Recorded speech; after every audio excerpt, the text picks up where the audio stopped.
Amén, mis hermanos. Durante estas semanas, el hermano Israel la semana pasada había estado compartiendo acerca del nuevo pacto. Amén. Acerca de la vida que el Señor ha depositado en nuestros corazones y haciendo una diferencia entre el antiguo pacto, ¿verdad? El antiguo pacto que es introducido en el mundo, principalmente por causa de la caída de Adán. Y vemos que el Señor comienza a llamar a Adán y a Eva a una comunión con Él.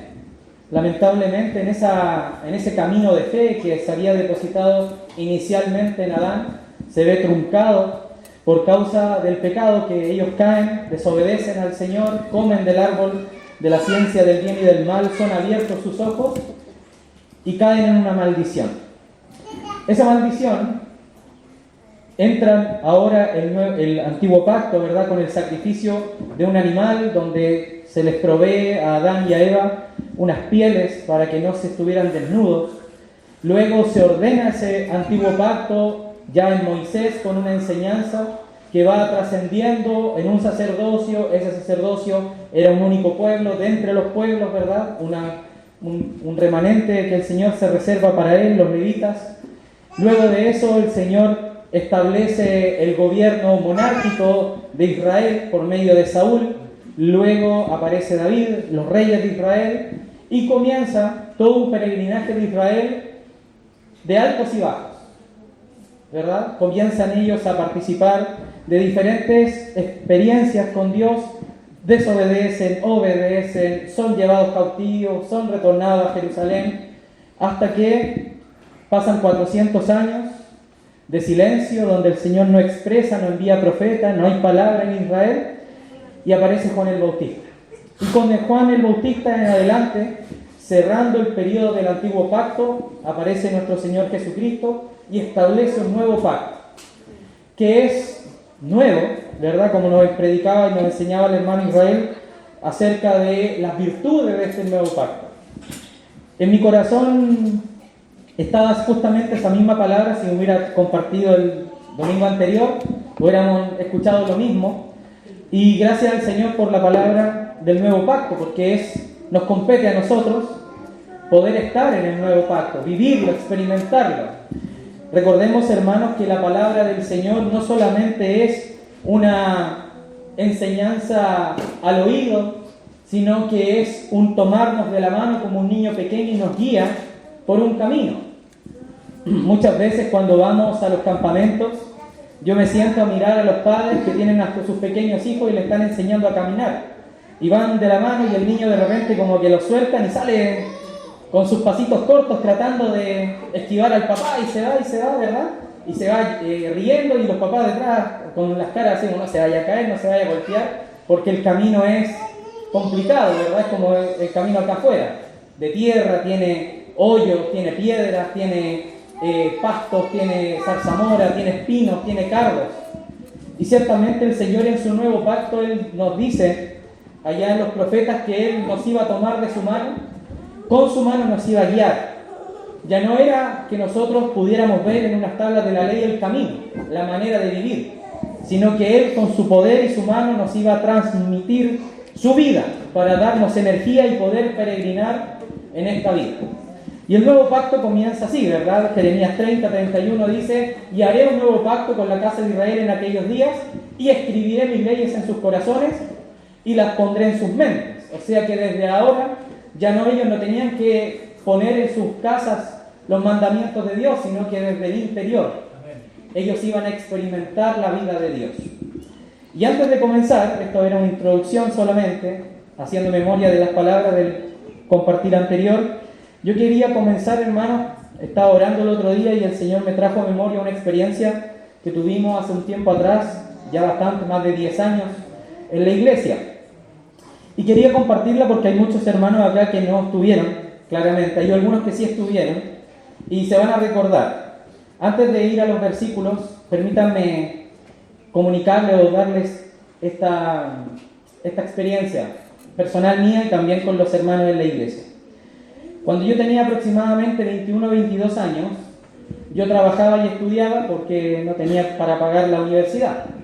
Y durante ese periodo yo no estaba mucho en la casa, porque llegaba a la 1 de la mañana y me levantaba muy temprano para hacer todo lo que tenía que hacer en el día.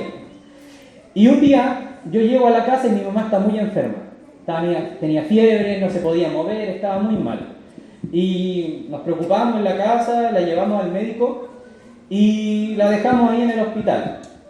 Pasaron unos días, mi mamá quedó internada inmediatamente y me suena, yo estaba en el trabajo, tenía 22 años si no mal recuerdo, estaba trabajando en una oficina, me suena el teléfono, contesto y el médico me dice venga a despedirse de la mamá porque su mamá se va a morir. Y yo quedé frío, o sea, nunca me esperé y el médico fue tajante. Y yo le dije, ¿pero cómo? Y me dice, venga rápido porque su mamá se va a ir, venga a despedirse.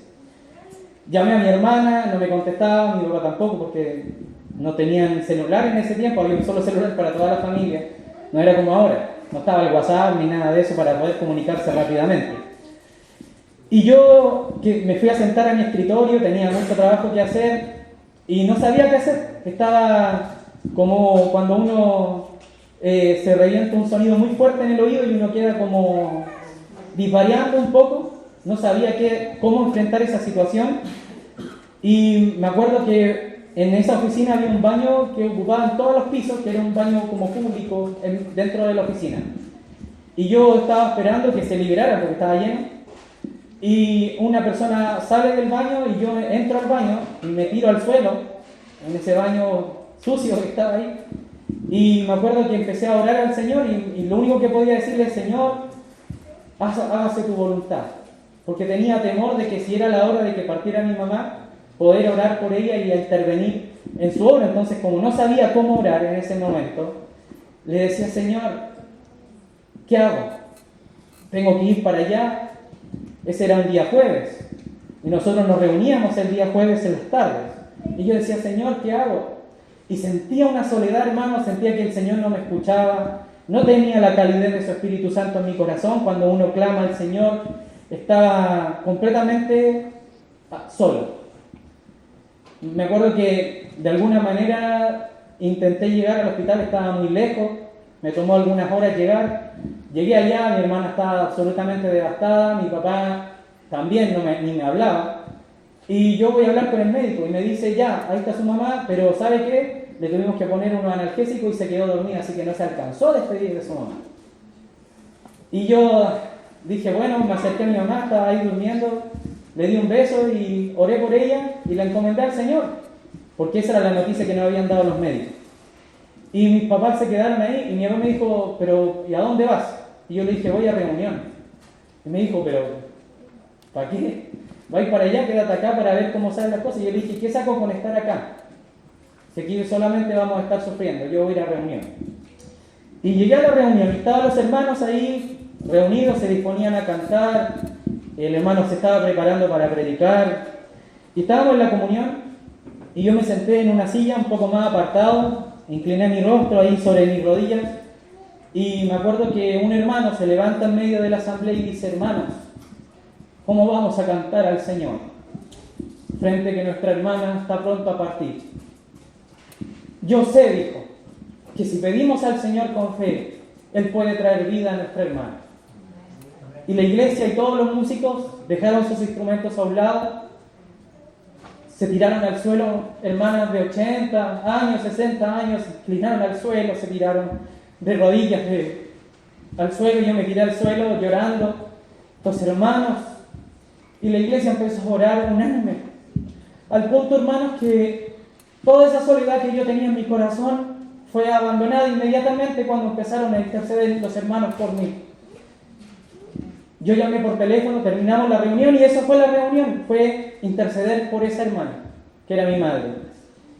Y en ese momento, cuando terminamos la oración, yo me levanté de esa oración como un nuevo hombre, con completa paz. Y yo tenía una plena certeza, hermanos, que mi mamá no iba a fallecer, que el Señor la iba a sanar. Así que llamé a mi hermana y le dije, Natalie, ten fe, mi mamá va a salir de esto. Llamé a mi papá y me dijo, hijo, tu mamita se va. Y yo le dije, no, papá, el Señor la va a dar poder con su mano.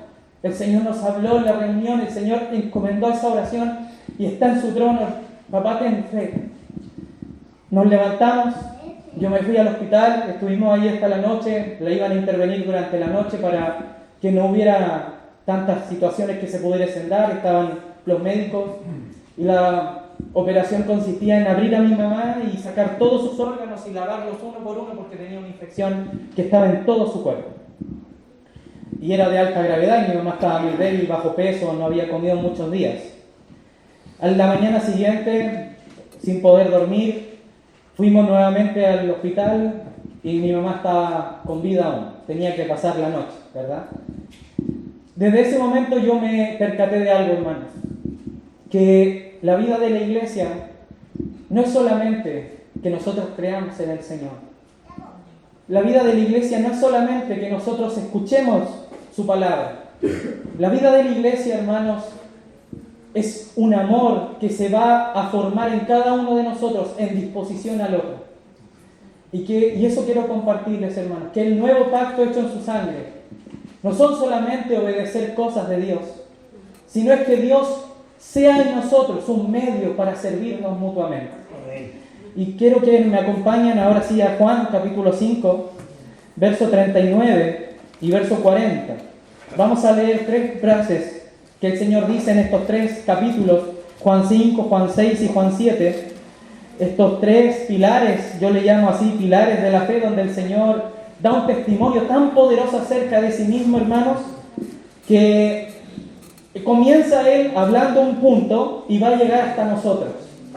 Y quiero que nos demos cuenta y le pido al Espíritu de Dios, hermanos, que está en ustedes, que les pueda revelar esto, hermanos, y podamos verlo y comenzar a vivirlo mucho más profundo de lo que ya tal vez lo hemos vivido hasta ahora. Dice así, capítulo 5, versos 39 y 40. Aquí el Reina Valera colocó escudriñar, pero la palabra correcta ahí es escudriñáis, ¿ya? Y le dice el Señor a los fariseos, Juan 5, 39, escudriñáis las Escrituras, porque a vosotros os parece que en ellas tenéis la vida eterna. Y ellas son las que dan testimonio de mí. Y no queréis venir a mí para que tengáis vida. Juan 6, 63, siguiente capítulo. Y esto es un poco para continuar ese texto, ¿ya? Dice, el Espíritu es el que da vida. La carne para nada aprovecha. Las palabras que yo os he hablado son espíritu y son vida. Juan 7, 37, siguiente capítulo, dice, en el último y gran día de la fiesta, Jesús se puso en pie y alzó la voz diciendo, si alguno tiene sed, venga a mí y beba. El que cree en mí, como dice la Escritura, de su interior correrán ríos de agua viva. Esto dijo del Espíritu que habían de recibir los que creyesen en Él, pues aún no había venido el Espíritu Santo, porque Jesús no había sido aún glorificado. Ciertamente, hermanos, el Señor declara estos 3 pilares, ¿verdad?, a los fariseos, se los declara a los discípulos en el último día de la fiesta. Y hablando de esta vida, ¿verdad?, la vida increada, la vida de Dios, la vida que sustenta este mundo, que más allá de que nosotros despertemos cada día y veamos salir el sol, que se oscurece en la tarde, que podamos ver las nubes pasar, los vientos, aún los temblores como los experimentamos el otro día, todas las cosas que suceden en este mundo, hermano, cuando llega la primavera y florecen los árboles y dan su fruto, aún los hombres del mundo que van a sus trabajos, aún los mares que se revuelven y se oxigenan para alimentar a los peces que están en las profundidades de la mar, queridos hermanos, todo eso está siendo sustentado en este instante por la mano de nuestro Señor Jesucristo. Él es el que sustenta. Y fíjense que acá el Señor no solamente Él está sustentando porque es su determinación, es su decisión hacerlo, sino que ahora ese sustento Él quiere encauzarlo. Y Él nos está diciendo que debemos ir a Él. Y Él le dice a los fariseos, los invita, venid a mí. Ellos piensan que yendo a las Escrituras y tratando de encontrar en ellas y memorizándolas y haciendo una gestión física, un esfuerzo humano, iban a tener vida eterna por entender las Escrituras. Pero ese no era el problema. El punto es que no querían ir al hacedor de la vida, que es de quien hablan las Escrituras, para que ellos tuvieran la vida. Ciertamente, hermanos, la palabra de Dios habla acerca del Señor Jesús.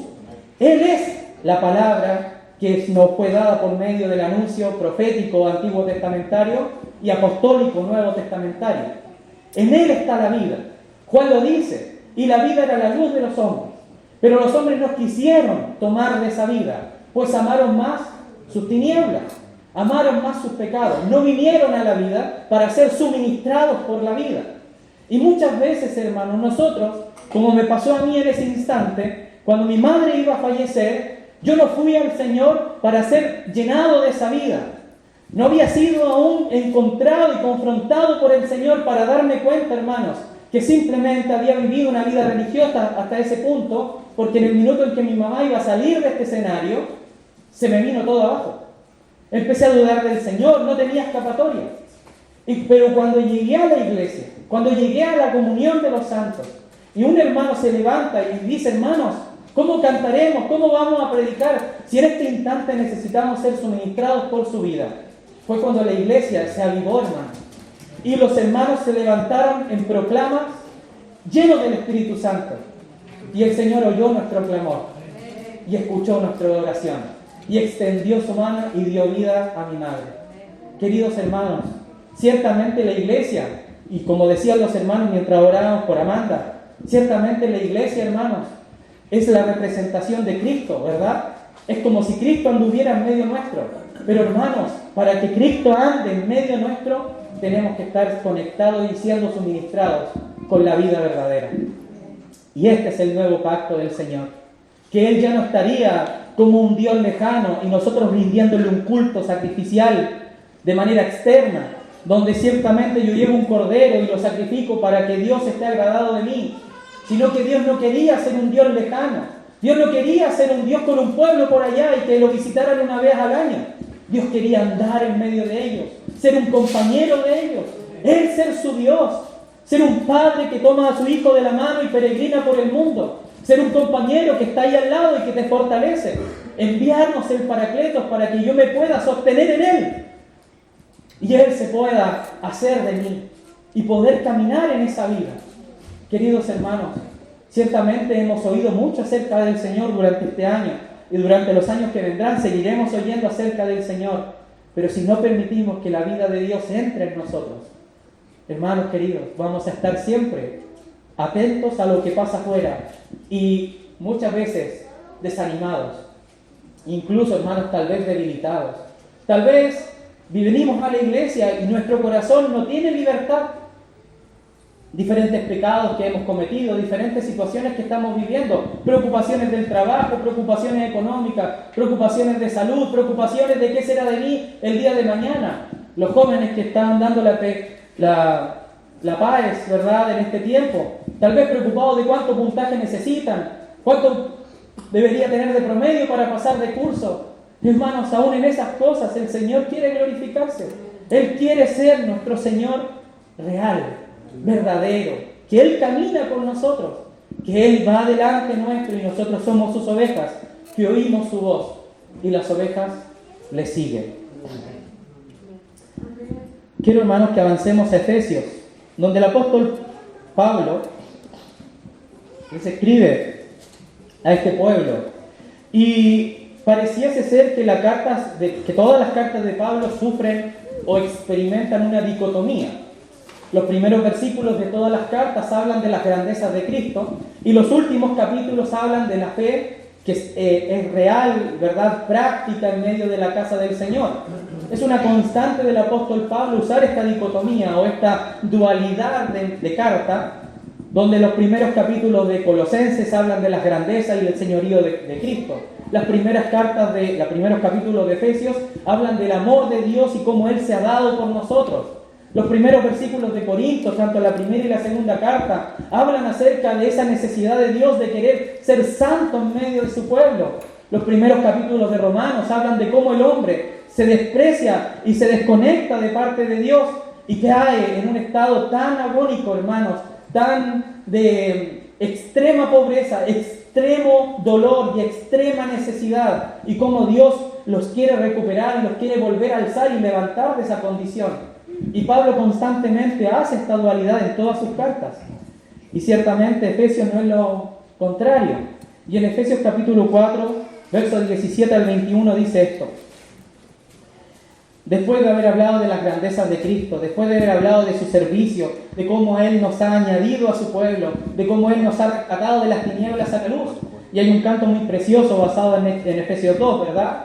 Que dice, porque Dios, ¿verdad?, nos ha rescatado, nos ha sacado de las tinieblas, nos ha puesto ahora en el reino de su amado Hijo.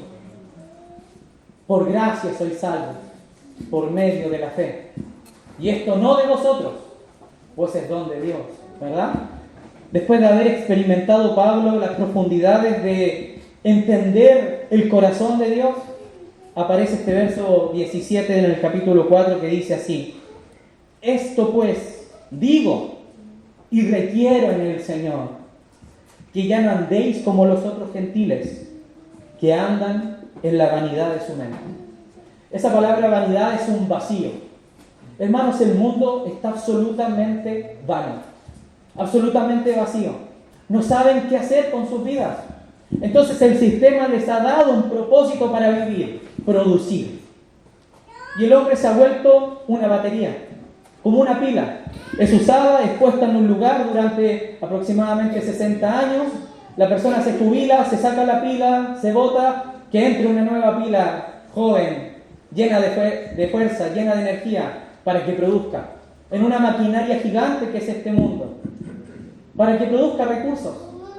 Algunos dicen, nuestra vida debe ser un servicio constante para que el sistema avance para las próximas generaciones. Los gobiernos se levantan, sobre todo en esta época del año, dando constancia de sus avances, de cuánto han logrado, pero hermanos, completamente desconectados de Cristo, sin esperanza, sin Dios en el mundo, como dice Jesús, como dice el Señor allá en Mateo. Ese es el problema, hermanos, que el mundo y los otros gentiles están en una vanidad. Su mente se ha vuelto vacía. No hay pensamientos hacia Dios en el mundo. Y lamentablemente el apóstol ve en la iglesia en Éfeso que esta circunstancia, este vacío mental, está también entrando en la iglesia de Éfeso. Y de luego Pablo le dice a los ancianos de Éfeso, allá en Hechos 17 aproximadamente, y les dice: hermanos, tengan cuidado, guarden lo que se les ha predicado, sostengan estas verdades, porque entrarán en medio de vosotros lobos rapaces que no tendrán piedad de la grey del Señor. Y esos lobos rapaces son justamente este pensamiento, vanidades que entran a nuestra mente y nos quitan la vida de Dios. Y este es el problema, hermanos, que la vida de Dios quiere que nosotros seamos llenados de ella por medio de su voluntad, que yo tenga pensamientos llenos de Cristo, llenos de su voluntad, llenos de su amor, llenos de su servicio, llenos de la persona de Cristo. Pero el mundo quiere llenarte de sí y vaciarte de Cristo. Y esto es una lucha. Es como un vaso de agua que ciertamente es llenado hasta el borde, como hay una alabanza: oh, llena tú mi copa. Rebosa mi corazón, Señor, de ti, de tu presencia. Pero cuando dejamos entrar el vacío del mundo, es como un paradigma mental. Entra el vacío, es como que entrar una burbuja, desparramar todo el agua, pero el vaso sigue vacío. Es como intentar en un galón, ¿verdad?, dentro de un galón de agua. Cuando yo comienzo a sacar el agua, ¿qué empieza a entrar? El vacío. Y uno dice, pero ¿cómo la nada puede entrar ahí? Claro, entra el oxígeno, entra el aire, pero está vacío. Ciertamente, hermanos, esta es una lucha que el apóstol Pablo ve en la iglesia en Éfeso. Y luego en las cartas del Apocalipsis vemos que ese vacío logró tener entrada. Y le dice: yo conozco tu trabajo, tu arduo trabajo, y tu sacrificio, y tu amor. Pero tengo contra ti que has dejado tu primer amor. Hermanos queridos, cuando dejamos entrar este vacío en nuestro corazón, el primer amor, nuestra devoción hacia el Señor, ya no está. Y comenzamos a experimentar el vacío del corazón. Y comenzamos a experimentar, queridos hermanos, que ciertamente nuestro servicio al Señor puede hacer algo, pero no está suministrado por la vida de Cristo. Y comenzamos a hacer cosas mecánicamente, porque hay que hacerlas. Venimos a hacer aseo porque hay que hacerlo. Venimos a la reunión porque toca tener reunión. Hay que orar, entonces oramos mecánicamente. Y ya no queremos orar, mi corazón no está ahí, pero tengo que hacerlo y debo hacerlo porque debo ser un cristiano modelo. Debo ser un buen cristiano, debo ser un buen hijo de Dios. Pero mi corazón está lejos de Él. Entonces, hermanos, si no permitimos que las palabras del Señor, que son vida y son espíritu, impregnen y saquen nuestro vacío y llenen nuestro corazón, vamos a servir al Señor en vano. Ciertamente la iglesia en Éfeso, el Señor le reconoce su trabajo y su servicio, porque el Señor no es mentiroso. El Señor sabe el trabajo y el servicio de Éfeso, pero el problema de la iglesia en Éfeso es que todo ese trabajo no estaba suministrado por su vida, por su amor, por su devoción. Se habían vuelto una iglesia llena de religiosidad. Hacer cosas, pero sin la vida de Dios. Esto pues digo y requiero en el Señor, que ya no andéis como los otros gentiles que andan en la vanidad de su mente. Y va a hablar de cómo se lleva a cabo esta vanidad de mente. Teniendo, primer problema, ¿verdad? El entendimiento entenebrecido. ¿Qué quiere decir esto?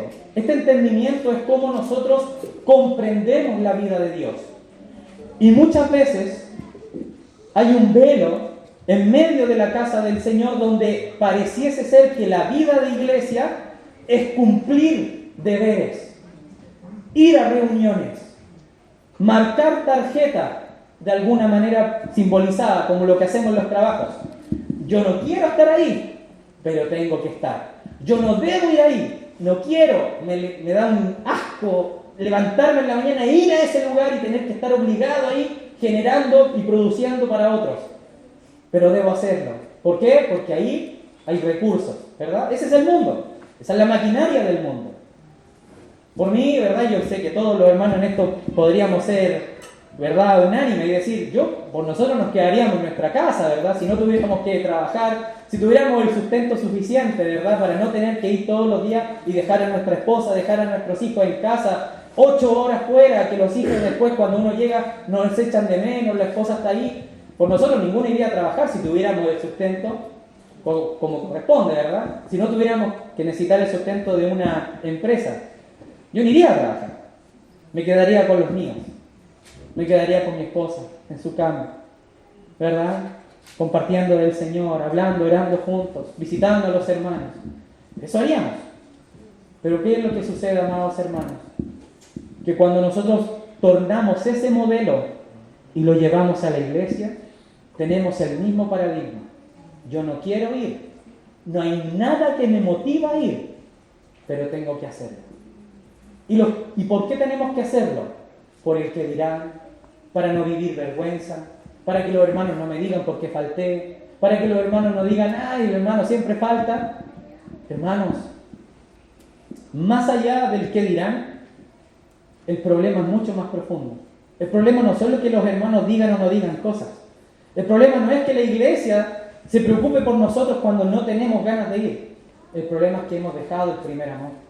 Es que estamos convirtiendo nuestra vida cristiana en un mecanismo, en una vuelta, en una rueda que da vueltas y que no tiene ningún propósito. Porque vengo a la iglesia, escucho una palabra, pero esa palabra se hace infructuosa en mi corazón porque la vida de Dios no alcanza a tocarme, no alcanza a asistirme. Entonces toda la reunión se torna algo cansador, algo, un suplicio. Es como, yo recuerdo algunas películas que hemos visto de la antigua Roma, ¿verdad? Cuando los hombres tenían que ir a servir a Nerón, ¿verdad? Y estaban los generales, los oficiales, los soldados, y tenían que pararse ahí como impune, ¿verdad? Con su rostro serio y decir, alabado sea Nerón. Tal vez ellos despreciaban a ese hombre, lo odiaban con todo su corazón, pero estaban ahí, ¿por qué? Porque si no los mataban. Estaban obligados a decir, oh César, Dios que vive para siempre. Quemarle incienso, tenían que quemarle incienso los soldados, los generales, y empezaban en sus casas los conflictos. Algunos eran más osados y querían derrocarle el gobierno y trataban de matarlo. Otros eran más sumisos y obedientes y solamente prestaban su cuerpo para adorar a ese Dios pagano que estaba representado en un César o un Nerón o un hombre o un imperio o cualquier representante de la corona. Hermanos, si nosotros hemos convertido en esto el Evangelio, en que mi corazón no quiere estar, en que si mi vida, la verdad es que venir a la reunión se torna solamente una opción, hermanos, quiero decirles que estamos a un paso de la reprensión de Éfeso. Hemos perdido nuestro primer amor. No hemos experimentado la llenura de la vida de Dios en mi corazón. Que no importa si hay frío o si hay calor. Que no importa, hermanos, si estoy cansado o si tengo toda la energía del día. Que no importa, porque lo que importa es estar con Él. Lo que importa es estar en el Señor. Lo que importa es experimentar su vida. Que no importa lo que yo sienta, importa lo que Él es en mí y lo que Él puede hacer conmigo. Que no importa si me siento mal, no importa si me siento bien, no importa si estoy triste, no importa si estoy gozoso. Lo que importa es estar con Él. Queridos hermanos, la vida de Dios muchas veces se nos va de nuestro corazón porque permitimos al vacío, que el vacío sea la llenura de nuestro corazón. Y fíjense que aquí Pablo está hablando acerca de este entenebrecimiento. Es como que los ojos se ponen oscuros. Es lo que le pasaba a Elí, hermanos. Cuando habla acerca del profeta Samuel y su vida, comienza el libro de Primera de Samuel con esta frase: y la luz de Israel se iba a apagar, o estaba por apagarse. La luz de Israel se estaba apagando, había venido las tinieblas, habían entrado en el pueblo, y los sacerdotes que estaban y que tenían que mantener las luces encendidas, eran los que Dios había designado para que mantuvieran el fuego ardiendo, el fuego que no tenía que apagarse. Estaban preocupados de llenarse de sí mismos. Comían lo que no debían comer, golpeaban a los que no tenían que golpear, maltrataban al pueblo. No lo animaban, no le decían vayamos al Jehová, como están los cánticos en los salmos. Yo me alegré con los que me decían a la casa del Señor iremos. No eran las proclamas de los sacerdotes. Las proclamas de los sacerdotes eran violencia, eran fuego, eran escupo, eran golpes hacia el pueblo. Y el pueblo empezó a irse detrás de dioses paganos. Y el Señor se reserva a Samuel para sí mismo, dando un milagro y haciendo a la estéril tener un hijo. Le atrae el hijo, ¿verdad? Y ahora este ya no es el que duerme en las habitaciones alejadas, designadas para los sacerdotes. Y en esto Elí fue muy cruel, porque no le dio su lugar como sacerdote al pequeño Samuel. Lo tiró a dormir debajo del arca del pacto, donde no podían entrar los sacerdotes. Entonces eso nos muestra un desorden, hermanos. Los sacerdotes tenían sus habitaciones designadas para dormir y para hacer sus servicios, pero el Samuel no tenía dónde dormir, así que dormía en el tabernáculo de reunión. Y aún en eso el Señor tuvo misericordia y esperó, y se proveyó a sí mismo un sacerdote conforme a su corazón, conforme a su voluntad, lleno de Dios. Cuando Samuel tuvo la edad suficiente, fue lleno del Espíritu de Dios. Amén. Y comenzó, y lo primero que hizo, la primera profecía de Samuel, fue en contra del sumo sacerdote Elí. Terrible. O sea, el mismo que se había preparado era el que iba a reemplazar el sacerdocio de Elí. Y cuando uno mira la generación de Ana, Ana no podía ser parte o tener parte de los levitas, porque ella no era descendiente levita, ella era descendiente de Judá. Recordemos que Ana y parte de la genealogía allí son importantes porque nos muestran que Dios tuvo que proveerse uno que no era de los que Él se había reservado. O sea que Dios tuvo que buscar donde no había. Es como lo que le pasó al profeta Balaam, que habíamos estado estudiando un tiempo atrás con los hermanos. ¿Cómo se proveyó el Señor para poder detener a Balaam en su locura? Tuvo que hablar por un burro. Un animal que no tiene la capacidad de hablar, el Señor lo tuvo que hacer hablar para que el profeta pudiese volverse de su locura, para que pudiese detenerse en su camino antes de que fuera fulminado por el ángel de Jehová que estaba con su espada desenvainada delante de él. El profeta no lo vio, pero lo vio el burro, el asno. Hermanos, muchas veces nosotros nos encontramos con personas en la calle que son asnos del Señor y que hablan palabras de Dios y nos tienen que golpear nuestro corazón Porque nuestra locura, los que deberíamos escuchar la voz de Dios, sus palabras que son vida y son espíritu. Muchas veces, hermanos, gente del mundo nos empieza a acusar y nos empieza a juzgar porque no hemos estado pendientes de la vida de Dios. Y nos volvemos ciegos, como le ocurrió a Elí, o nos volvemos ciegos espiritualmente, como le ocurrió a Balaam. Y Dios se tiene que proveer de algunos para que puedan alzar la voz.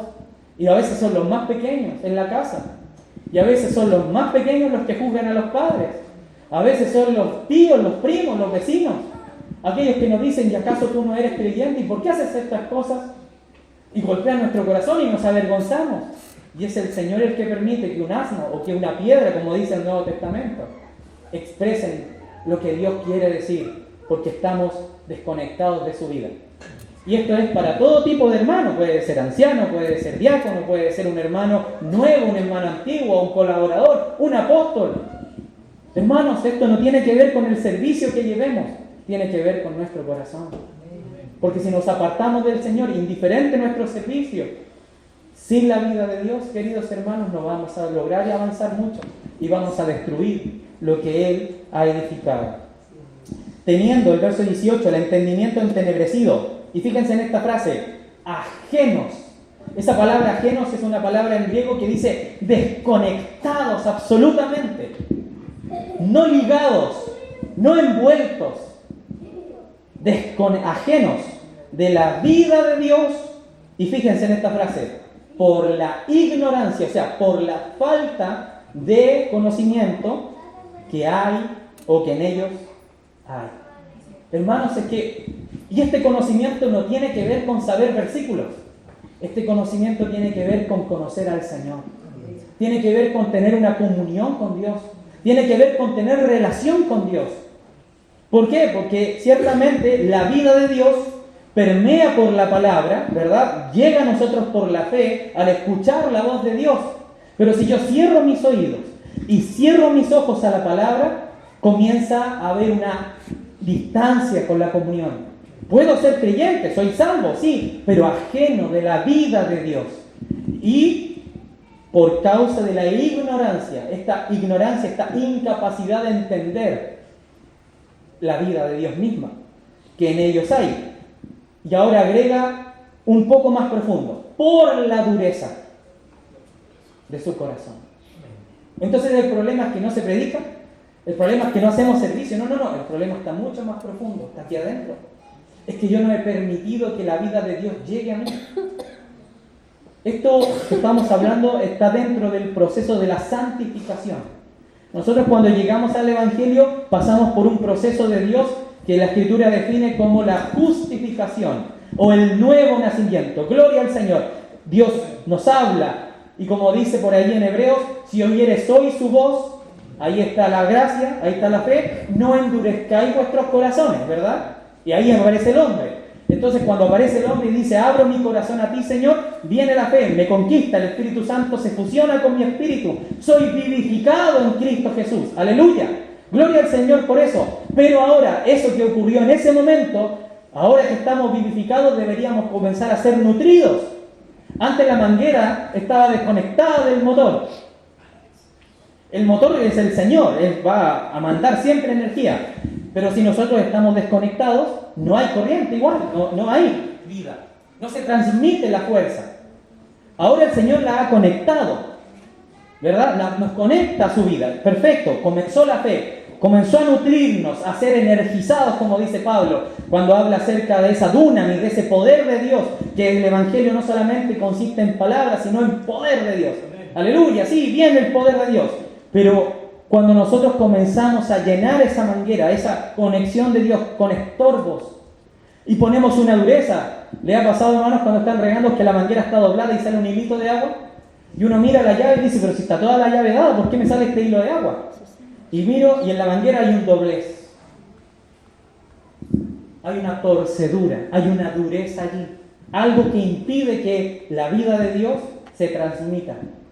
Y eso es lo que Pablo está hablando, esa dureza que nosotros mismos hemos permitido que en nuestra comunión con Dios se coloque una piedra, una roca. Algo que evita que la vida de Dios pase por medio nuestro. Entonces, ¿qué pasa? Esa dureza comienza a generar en nosotros una desconexión. Y dice, los cuales, verso 19, después que perdieron toda sensibilidad, o sea que al desconectarse de la vida de Dios comenzaron a sufrir la insensibilidad, ya no están conectados, entonces me vuelvo una persona insensible a la voz de Dios. Y aquí entran los pecados. Se entregaron a la lascivia para cometer con avidez toda clase de impurezas. Y Pablo reflexiona y dice, mas vosotros no habéis aprendido así a Cristo. Nosotros no vemos en el Señor que Él nos predicó el Evangelio y después su vida personal, su vida más anónima, su vida personal e íntima con los discípulos, Él mantenía lo mismo que cuando estaba afuera. Él era igual. Él era el mismo que predicó a los 5,000 y multiplicar los panes. Él era el mismo que estaba sentado y Juan recostado sobre su pecho. El mismo que se paraba, ¿verdad?, sobre una barca a compartir y a predicar las verdades del reino del Evangelio. Era el mismo que estaba poniendo su cabeza sobre una roca para dormir a la intemperie de la noche. No había una diferencia. Él estaba siempre suministrado por la vida de Dios. Y eso es lo que nos está diciendo el apóstol. Que ciertamente los que hemos recibido la vida de Dios, no deberíamos entonces en nuestro peregrinaje perder ese suministro inicial, ese primer amor, esa vida increada, las palabras de Jesús, las palabras del Señor Jesús que dicen que mis palabras son espíritu y son vida. Desde el primer día, cuando tú te convertiste, querido hermano, mantengamos nuestra comunión con el Señor para que siempre sea como ese primer día. Que siempre estemos en ese nuevo hombre, lleno del Espíritu, lleno de su gozo, siempre queriendo estar en comunión, siempre queriendo amar a Dios, que cada reunión se torne como la primera vez cuando el Señor nos llamó, que ciertamente fue maravilloso, porque Él abrió nuestros ojos, ¿verdad? Nos abrió y sacó las escamas de nuestros ojos, como le pasó a Pablo, cayeron como escamas, sacó la tiniebla y Él pudo ver al Señor, y se tira en tierra a Pablo y dice, ¿qué quieres que haga, Señor? Hermanos, cuando nosotros recibimos al Señor, cuando yo me levanté de esa oración, yo me paré y dije, Señor, ¿qué quieres que haga? Si tú me has dado vida, si tú le diste vida a mi mamá, Señor, ¿qué quieres que haga? Pero a veces, hermano, en la vida del creyente parece ser que ya no quiero escuchar la voz del Señor. Ya no está en la disposición, Señor, ¿qué quieres que haga? Sino que ahora digo, ¿qué voy a hacer hoy día? Y me he desconectado de la vida de Dios. Cambia mi paradigma, comienzo a soltar la mano del Señor y comienzo a caminar solo y comienzo a herir mis rodillas, comienzo a doblar mis tobillos, comienzo a quejarme del camino, como dice por ahí la palabra. Camina uno, ¿verdad? Y se enoja con el camino el cojo. El problema no es el camino, el problema es que el cojo, él se hace difícil el peregrinaje. Y eso es lo que dice allí en Cantar de los Cantares, cuando nuestra hermana y nuestro hermano tomaban versículos de ahí. Cuando dice, no miréis, ¿verdad? No reparéis en que soy morena porque el sol me miró. Pero ahí clarifica por qué el sol la miró. Porque guardé la viña de otros. Y la viña que era mía, no guardé. Sí, se preocupó la mujer de Cantares 1 en ir, ¿verdad? Y servir a otros, de hacer un servicio. Pero su comunión, su amor por el Señor no lo preparó, no lo mantuvo, no lo avivó. No fue como los sacerdotes del primer grupo de los hijos de Aarón, que cuando el Señor trae el fuego de Dios y no debían ellos encender un fuego extraño, ¿qué hicieron? Se les apagó el fuego y tuvieron que ellos encender uno nuevo y murieron. Porque no mantuvieron, no se preocuparon de estar suministrados por la calidez del Espíritu Santo, que es lo que representa ese fuego. Un fuego encendido, ardiente corazón por el Señor. No se abastecieron, no tuvieron decisiones para mantener la comunión con el Señor, sino que abrieron su corazón a que entrara el vacío o el frío, que también es representado, ¿verdad? Y apagara ese fuego, lo consumiera. Mas vosotros no habéis aprendido así a Cristo. Y aquí Pablo pone una palabra que es muy importante en la Biblia, que es la palabra sí, que nos confronta. Si en verdad le habéis oído. ¿Y por qué es tan importante oírlo? Porque sus palabras son espíritu y son vida.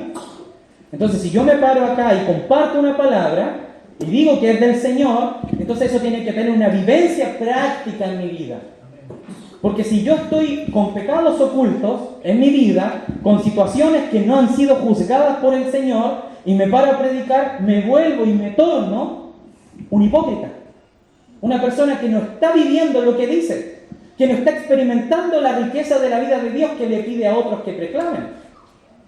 Me vuelvo un mentiroso.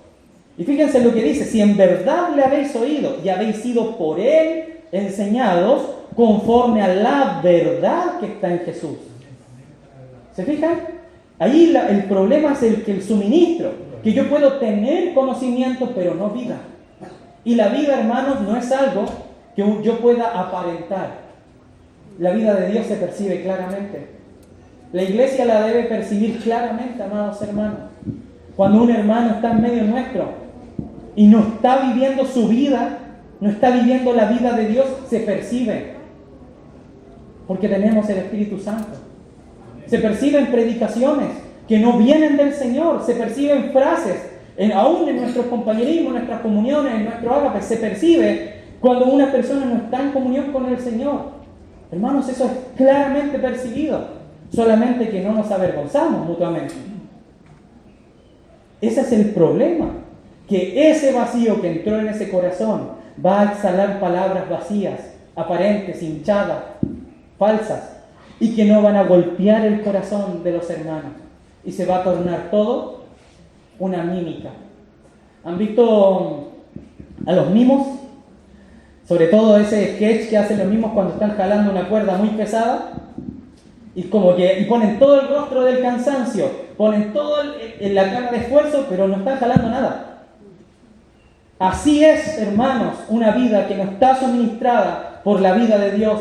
Es toda una apariencia, es toda una pantomima, es toda una mimética nomás. Pero no hay nada jalando, no estoy tirando nada, no estoy sufriendo por nadie, no estoy muriendo por mi familia, no estoy muriendo por mi iglesia, no estoy participando de la vida de Dios en medio de las comuniones.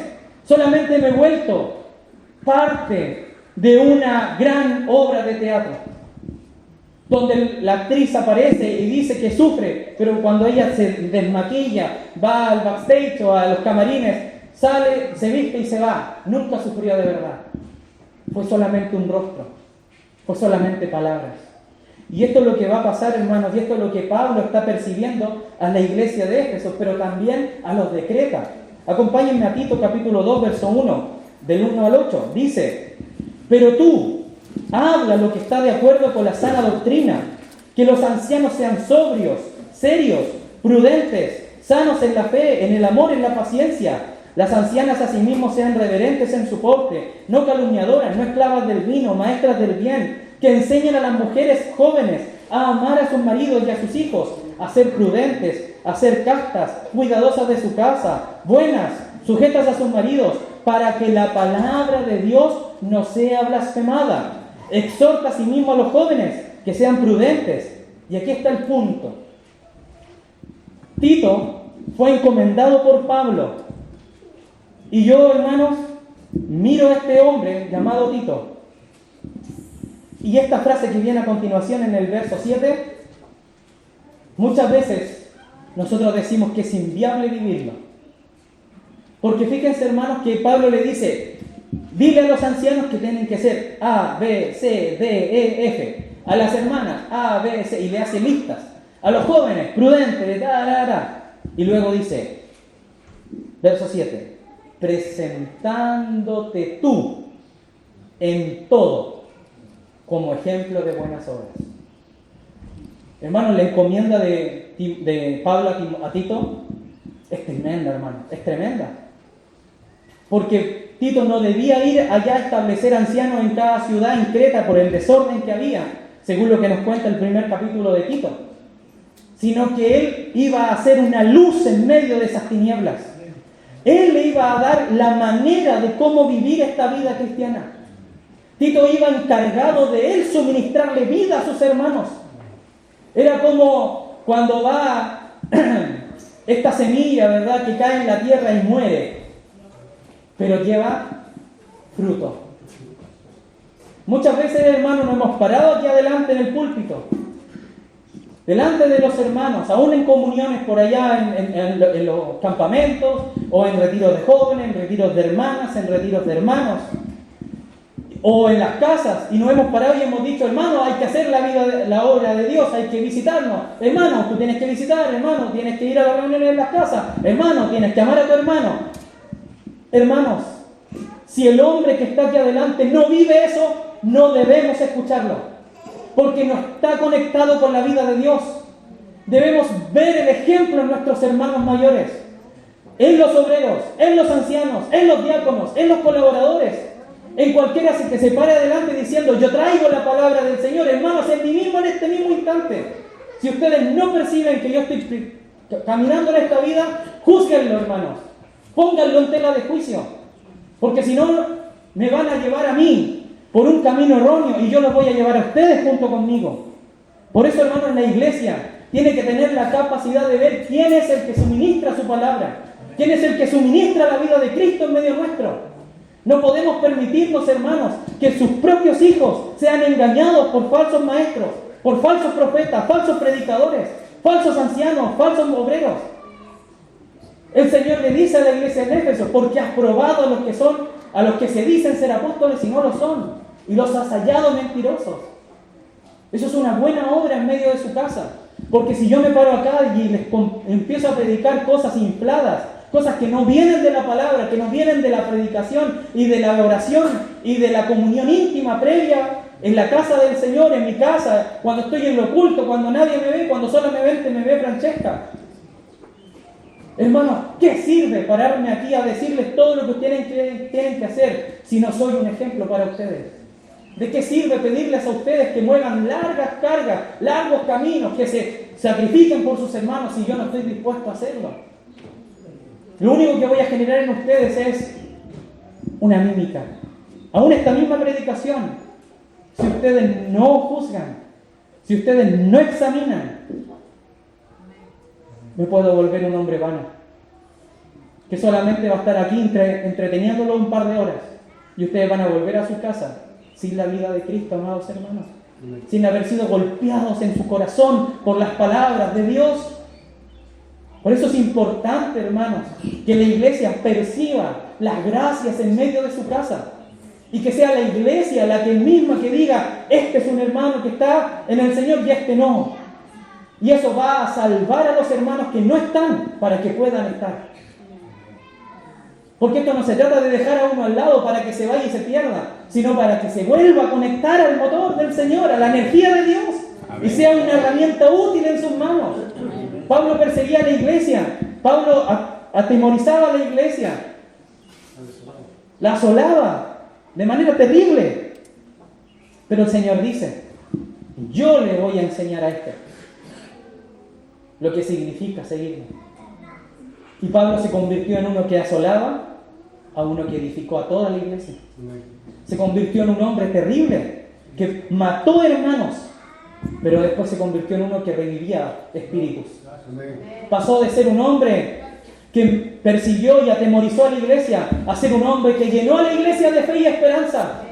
Con aún en Tesalonicenses, cuando dice, hermanos, no os preocupéis por los que duermen, porque tenemos una esperanza bendita. Hermanos, ¿quién hace esa obra? El Señor solamente la puede hacer. Pero ese hombre tiene que estar conectado con la vida de Dios, porque si sigue siendo Saulo no nos sirve. ¿De qué le sirve a sus hijos escuchar aquí a un Saulo? ¿De qué le sirve a sus hijos escuchar aquí a un Saúl? Tenemos que tener a David, y no porque yo me llamo igual. Hermano, sáquelo de su mente, por favor, se lo ruego.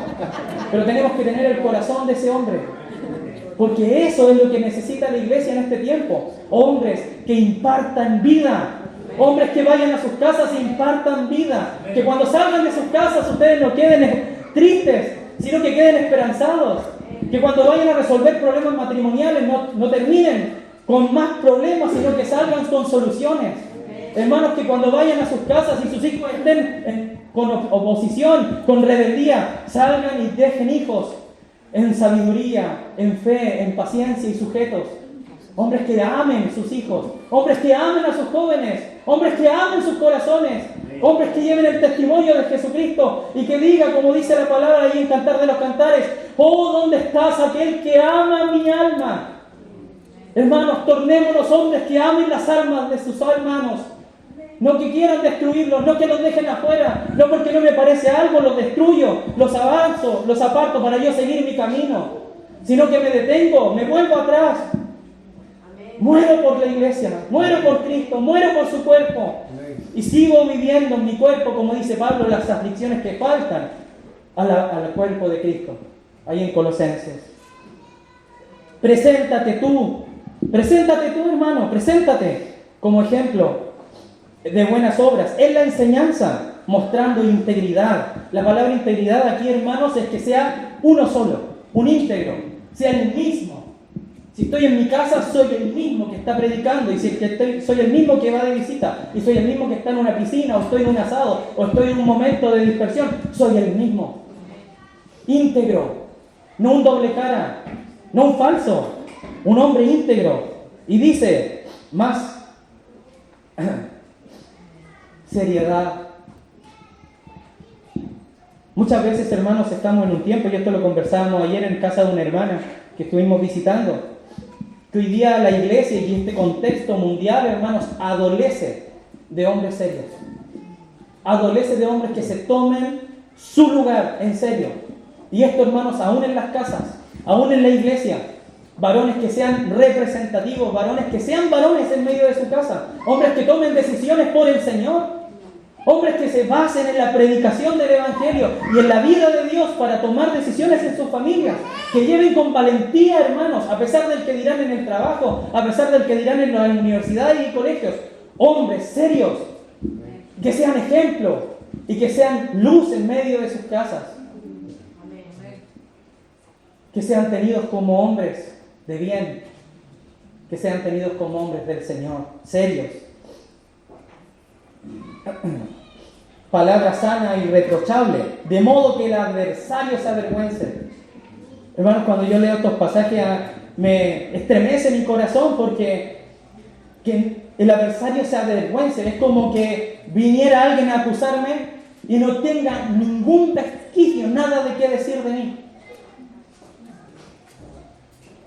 Que uno vaya al juzgado y se presenta allí, y todos los abogados, pueden haber cientos de personas ahí, y nadie tenga nada que decir de ti.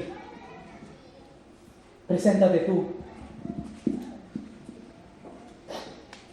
Y no tengan nada malo que decir de vosotros, porque la gracia de Dios se ha manifestado para salvación a todos los hombres. Y esta gracia dice ahí, porque la gracia enseña.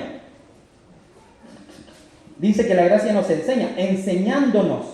O sea que la gracia que Dios ha manifestado para la salvación a todos los hombres nos enseña, y dice que renunciando a la impiedad, renunciando, esto es una conducta, esto es parte del nuevo pacto. Renunciar. Cuando yo renuncié a un trabajo, yo no seguía ahí. De hecho, no me dejaban entrar. Te prohíben el acceso, te quitan las credenciales, te quitan los permisos. Ya no puedes ir al comedor a sacar café. Sería muy patudo, ¿verdad? Renuncié hace 2 años y sigo yendo a la empresa a sacar café, a sacar agüita del bidón, ¿verdad? No, pues no puede. Renunciar es desconectarme absolutamente. Renunciando a la impiedad y a los deseos mundanos, vivamos en este siglo sobria, justa y piadosamente, aguardando la esperanza bienaventurada y la manifestación gloriosa de nuestro gran Dios y Salvador Jesucristo, quien se dio a sí mismo por nosotros, para redimirnos de toda iniquidad y purificar para sí un pueblo propio, celoso. ¿Alguien aquí ha sentido celos alguna vez?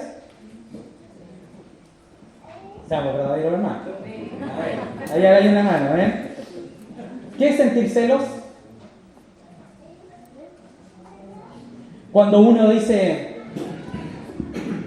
esto que está pasando no me agrada, porque lo que está sucediendo debería ser algo que yo debería experimentar y no la otra persona. Si yo veo a mi esposa abrazada del cuello de un hombre, voy a sentir celos, porque ese abrazo y ese cariño es para mí, o es para el otro. Es para usted, hermano, ¿verdad? Si es su esposa le juró en el altar delante del cielo, delante de los ángeles y delante del Señor, que su amor y su devoción y su servicio, su cariño, sus besos, aún sus pensamientos iban a ser suyos y los suyos de ella. Entonces, que ella exprese todo ese cariño y ese amor hacia otros genera celos. Para sí un pueblo, purificar para sí un pueblo celoso. O sea que nuestro cariño, nuestro amor, nuestra devoción, ¿hacia quién tiene que vertirse? Al Señor. ¿Y cómo se va a llevar a cabo? Buenas obras. ¿Por qué, hermano, usted hace su trabajo y lo hace bien? Como decía nuestro hermano, ¿verdad? Hablando de la ley de Cristo, ¿verdad? La ley que está en el corazón del hombre. ¿Cómo nosotros, por qué yo trabajo y hago bien mi trabajo? Lo hago porque, para que mi jefecito, ¿verdad? Y como dicen algunos ahí, como un hombre que aparecía en una comedia antigua, ¿verdad? Espina, ¿se acuerdan? Jefecito, yo le voy a decir todo. Pero cuando se iba, ya no estaba el jefe. ¿Se acuerdan cómo era Espina? No, se ponía violento con todos. Se ponía en la posición de jefe. Increíble, hermano. Hermanos, el Señor está en cada momento de nuestra vida. Aún en lo oculto de nuestra habitación, jóvenes, el Señor está allí con ustedes. Aún en sus colegios, en medio de sus amigos, allí está el Señor. Varones, en nuestros trabajos, en medio de nuestros grupos de trabajo, allí está el Señor. Hermanas, aún en sus hogares, cuando ustedes están en la meditación de su mente, allí está el Señor. Hermanos, el Señor ve todo lo que hace de su pueblo. Entonces ese celo de buenas obras no son para mostrárselas a los hermanos, son para que Él las admire y Él se sienta agradado. ¿Por qué yo me comporto frente a mis amigos? No para que ellos digan, oye hermano, oye amigo, oye este joven tal, no. Es por causa de Él. Es para que Él se sienta agradado. Es para que Él se llene de gozo. Es para que Él se sienta honrado. Es por causa de Él. ¿Por qué venimos a reunión, queridos hermanos? Es por causa de Él. ¿Por qué escuchamos y leemos su palabra? ¿Por qué los hermanos leen la Biblia? Es por causa de Él. ¿Por qué yo me inclino delante de mi casa y en oración y me arrodillo y digo, Señor, cambia mi corazón? ¿Es para que mi esposa no viva cosas malas? ¿Es para que mi iglesia no viva cosas malas? Es por causa de Él. Para que Él vea que su palabra no se hizo infructuosa, que no cayó a tierra,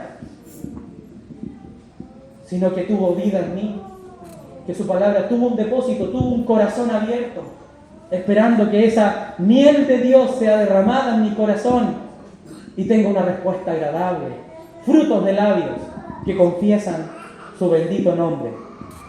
Esto habla. ¿Qué predicaba Tito, hermanos, en medio de las localidades de Grecia? Esto habla y exhorta y reprende con autoridad, nadie te menosprecie. La encomienda de Tito, hermanos, es que él tenía que ir a morir ahí a Grecia.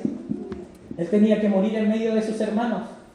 Si nadie más se comportaba, él se comportaba. Si nadie más predicaba, él predicaba. Si nadie más decía la verdad, él decía la verdad. Si nadie más reprendía porque nadie quería decir nada, él reprendía. Si nadie más amaba, él amaba. Si nadie más iba y salvaba a jóvenes, él iba. Porque él iba a mostrarse él como un ejemplo. Y esto no es para engrandecer a Tito, es para engrandecer que la obra de Dios llegó y generó por causa de ese servicio real de este pequeño obrero y trajo vida a las localidades de esa región. Y eran varias, porque era toda una región que él tenía que visitar. Algunos hermanos dicen que Tito nunca más volvió a su casa. ¿Cuánto trabajo tenía Tito, hermanos? Sino dedicarse 100% a servir a sus hermanos. Aunque nunca nadie lo hiciera, él iba. Qué precioso es nuestro hermano, pero más precioso es el Señor, que se enfrentó a lo mismo que Tito, pero con un mundo absolutamente corrompido. Él se puso como ejemplo. Él fue el que sirvió. Él fue el que puso la mesa delante de sus discípulos. Él lavó los pies de sus discípulos. Él predicó la palabra cuando no había voz en Israel. 400 años sin voz, y el Señor Jesucristo entró como una potente voz, con esta frase: arrepentidos y convertidos, porque el reino de los cielos se ha acercado. Marcos, queridos hermanos, aguántenme un poquito, hermanos queridos. Marcos, capítulo 10, verso 35. Lo voy a leer un poquito rápido para que podamos sacar la enseñanza que está allí. Dice así: entonces Jacobo y Juan, hijos de Zebedeo, se le acercaron diciendo: Maestro, querríamos que nos hagas lo que pidiéramos. Ellos le dijeron: concédenos que en tu gloria nos sentemos el uno a tu derecha y el otro a tu izquierda. Entonces Jesús les dijo: ¿no sabéis lo que pedís? ¿Pedís? ¿Podéis beber del vaso que yo bebo o ser bautizados con el bautismo con que yo soy bautizado? Ellos dijeron: podemos. Jesús les dijo: a la verdad, del vaso que yo bebo beberéis, y con el bautismo que yo soy bautizado seréis bautizados. Pero el sentaros a mi derecha y a mi izquierda no es mío darlo, sino a aquellos para quienes está preparado. Cuando lo oyeron los 10, estaban aparte los otros dos con el Señor, comenzaron a enojarse contra Jacobo y Juan. Mira lo que están haciendo. ¿Están celosos? Claro, ellos nomás quieren estar ahí con el Señor en su reino. Se empezaron a enojar. Mas Jesús, llamándolos, les dijo: ¿sabéis que los que son tenidos por gobernantes de las naciones se enseñorean de ellas? Hermanos, aquí atención. Este modelo es el modelo del mundo. ¿Quiénes son los gobernantes? Los que se enseñorean del resto. ¿Qué dice? Y sus grandes ejercen sobre ellas potestad, pero no, ¿lo leemos juntos? Pero no será así entre vosotros. ¿Y esto será solamente cuando el Señor venga en la Nueva Jerusalén? Ahora, no será así entre vosotros. ¿Cómo debe ser entonces? Sino que el que quiera hacerse grande entre vosotros será vuestro servidor. Y el que de vosotros quiera ser el primero será siervo de todos. Porque el Hijo del Hombre no vino para ser servido, sino para servir y para dar su vida en rescate por muchos. Cuando Tito fue encomendado, él iba bajo este paradigma del Señor, bajo esta visión. Esto es lo que vio Tito. Si yo quiero estar y ser considerado por mis hermanos, yo debo servir a mis hermanos. No ejercer autoridad. Hermano, tú vas a hacer esto. Hermano, tú cantas. Hermano, tú en la puerta. Tú. No ejercemos potestad sobre la iglesia. Servimos con el ejemplo a la iglesia. Si yo quiero que un hermano haga el aseo, vengo yo y hago el aseo con él y le enseño y le digo: mira, hermano, así se hace. Si yo quiero que un hermano cante en la alabanza o se integra en la alabanza, ¿qué deben hacer los hermanos? Venir y mostrarle y decir: hermano, así se sirve la alabanza. Si yo quiero que un hermano sea un predicador del Señor, voy a su casa y le enseño las palabras y cómo se estudia la Escritura para que pueda predicar la palabra. Si yo quiero que la iglesia sea santa, yo soy santo. Si yo quiero que mi familia sea llena del Espíritu Santo, yo soy lleno del Espíritu Santo. Preséntate tú como ejemplo en todo, lleno de la vida de Dios, para que los hermanos puedan comer de esa vida, ser suministrados de esa vida. Si yo quiero que otros mueran por Cristo, yo muero por Cristo. Y eso es lo que vivieron todos los apóstoles y todos los patriarcas y todos los hermanos que tenían conocimiento y vida de Dios en el primer y segundo siglo de la iglesia. Y por eso la iglesia hasta el día de hoy se sostiene, porque está sobre la sangre de sus santos apóstoles y ministros del primer y segundo siglo. ¿Por qué nosotros, hermanos, tenemos la Biblia en español y la Biblia en diferentes versiones y colores y formas y gustos y sabores? Porque hermanos murieron para darnos las escrituras en nuestro idioma. Porque hoy día, hermano, nos reunimos de manera libre y podemos gritar al cielo, Jesucristo es el Señor, porque hermanos murieron, torturados, gritando al mundo, Jesucristo es el Señor. Estamos sobre los hombros de nuestros hermanos. Si queremos que nuestros hijos crean y proclamen que Jesucristo es el Señor, muramos nosotros por ellos, queridos hermanos. Muramos por ellos, sacrifiquémonos por ellos. Seamos nosotros su ejemplo, seamos nosotros sus hombros para que ellos puedan pararse sobre nuestros hombros y proclamar al Señor en el futuro. Y ellos mueran por sus hijos, sacrifiquen por sus hijos, se santifiquen por sus hijos. Basta ya, hermanos, de quejarnos de cómo somos unos con otros. Seamos nosotros la vida de Dios en medio de aquellos que no la tienen. Seamos luz en medio nuestro mismo, para que los otros puedan encender su corazón y decir, sí, Señor, yo quiero ser uno con ellos, porque son diferentes, porque no se retienen, porque no se cansan, porque van allí a pesar de exponer sus vidas, porque no les importa el cansancio, porque me aman de verdad. Porque en esta iglesia, cuando yo vengo, los hermanos se tiran al suelo por mi madre, se tiran al suelo por mi hijo, se tiran al suelo por mis hermanos, por mis parientes, que sufren conmigo, que se alegran conmigo, que viven conmigo, que experimentan la luz de Cristo conmigo, que no me abandonan, que no lo echan de la iglesia, que aman como Cristo me ha amado. Que aman como Cristo me ha amado. Así me sentí yo ese día, queridos hermanos. Sentí el amor de mis hermanos como Cristo me estaba amando. Y me levantaron de la muerte que estaba mi madre. Y en eso llegó mi hermana al Evangelio, mi cuñado, mi papá, mi mamá. Porque no pudieron retenerse al amor que había en la iglesia. Y no era una pantomima. No se pusieron a orar porque tocaba orar. Se inclinaron. Sufrieron conmigo.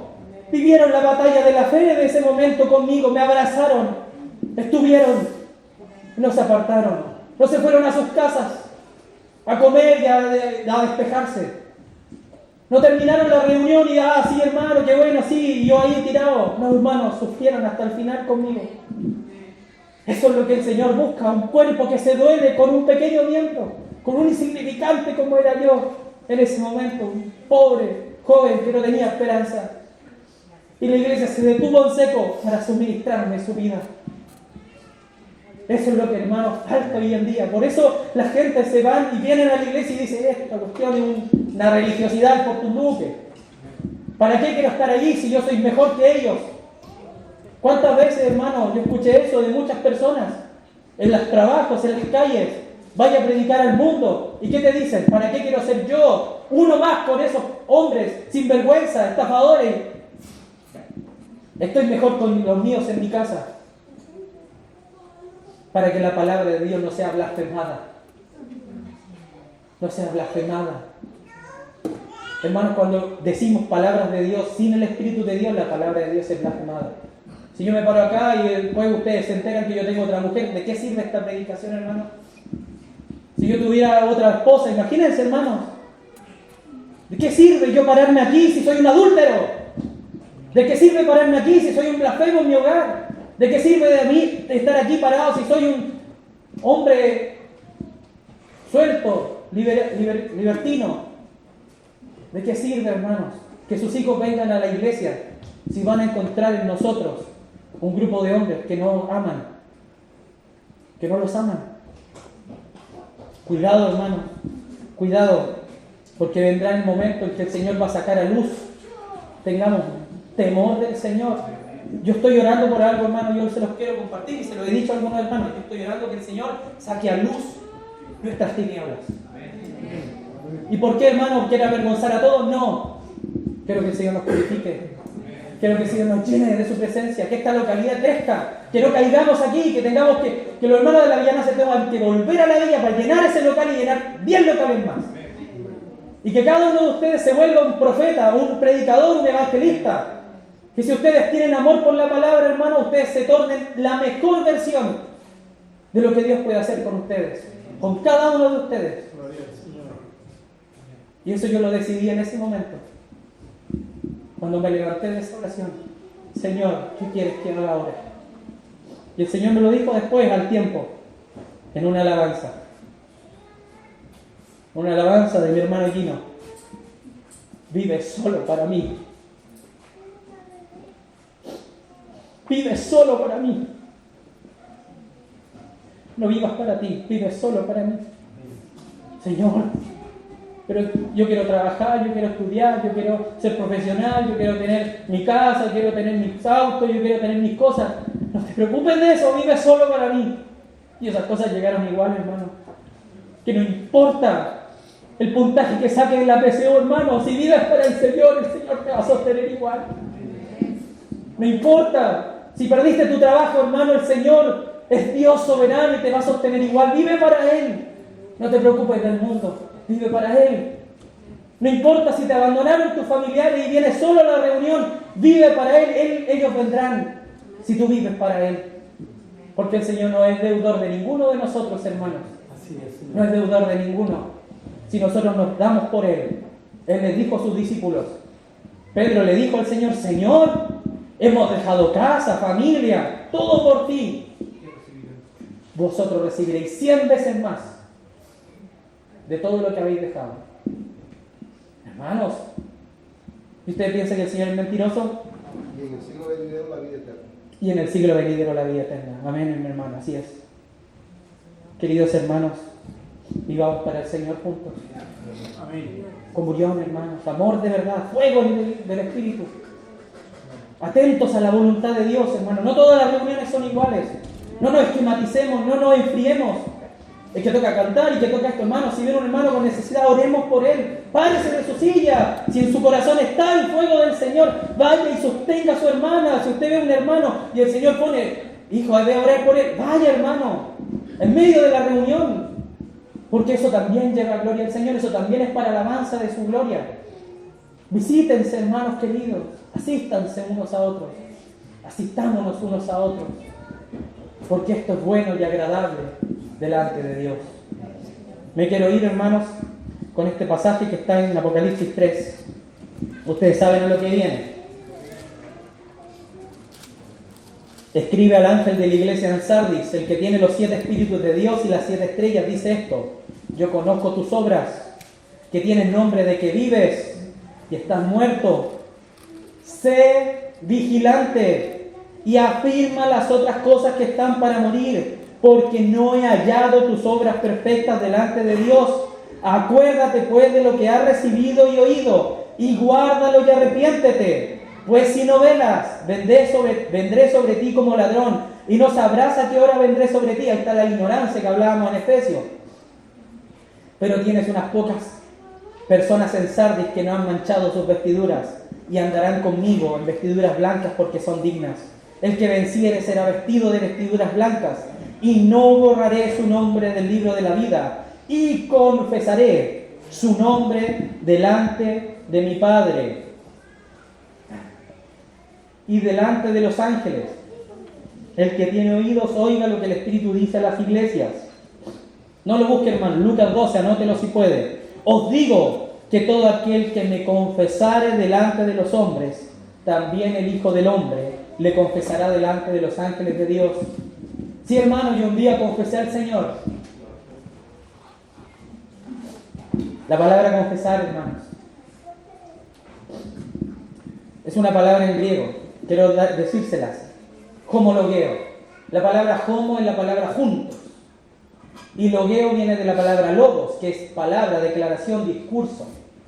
La palabra confesarse, que es la misma palabra que está allá en Romanos 19, que si confesares con tu boca que Jesucristo es el Señor, no es la palabra decir, no es que nosotros digamos que Jesucristo es el Señor. La palabra confesar es que yo declaro desde mi interior hacia lo de afuera, con todo mi ser, una verdad. Que si confesares con tu boca, yo saco desde mi interior. Por eso esto es una confesión. Yo traigo a la verdad lo que yo vivo. Y eso es lo que el Señor le está llamando a Sardis: al que venciere, y confesaré su nombre delante de mi Padre. ¿Qué está diciendo el Señor? Que si nosotros somos suministrados por su vida, que si yo vivo para Él, querido amado, Él desde su interior va a decir delante del Padre: Él es mi hijo. Él es un vencedor. Él es un hombre que yo le conozco y Él me conoce, que hemos cenado juntos, que hemos tenido tiempo juntos, que Él ha invocado mi nombre, que Él ha vivido para mí, que Él ha muerto por mí. Queridos hermanos, tenía muchos más versículos para compartir, pero siento ya de parte del Señor dejarlo hasta acá. Creo que ya la palabra ha tocado nuestros corazones. Que el Señor pueda seguir suministrando su vida, amados hermanos.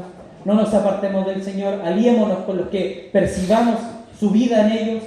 No nos quedemos solos, busquemos a nuestros amigos, a nuestros hermanos. Seamos diligentes en buscar. Si usted en este minuto ha sido confrontado por esta palabra, yo le animo, hermano, a que se arrepienta delante del Señor, se ponga en pie, sacuda la tierra y avance. Porque mientras hay vida y esperanza, amado hermano, mientras hay vida y esperanza, se necesita que vayamos a su casa, allá estaremos. Si necesita que vayamos a consolar, allá vamos a consolar. Si necesita que vayamos a suministrar palabra, allá va a haber palabra. Juzguen ustedes, amados hermanos. Estamos terminando este año. Y ciertamente viene el campamento. Y ahí el Señor también nos va a hablar acerca de su obra, acerca de su cruz, acerca de la intención por la cual Él vino. Hermanos, la iglesia, como cantábamos hoy día, viene el Señor y proclamamos su venida. Hermano, que nos haya así, viviendo su vida, siendo suministrados por Él, para que cuando Él venga yo extienda mis manos y diga: gracias, Señor, porque di todo lo que tuve, hice todo lo que pude, Señor, todo lo que pude. Tal vez mi todo es mucho menos que el todo de ustedes, tal vez mi todo es muy poco, pero es mi todo. De su todo, hermano. Derrámese delante del Señor. Bendecimos tu nombre y proclamamos que Jesucristo es el Señor. Amén, mis hermanos. Paz del Señor.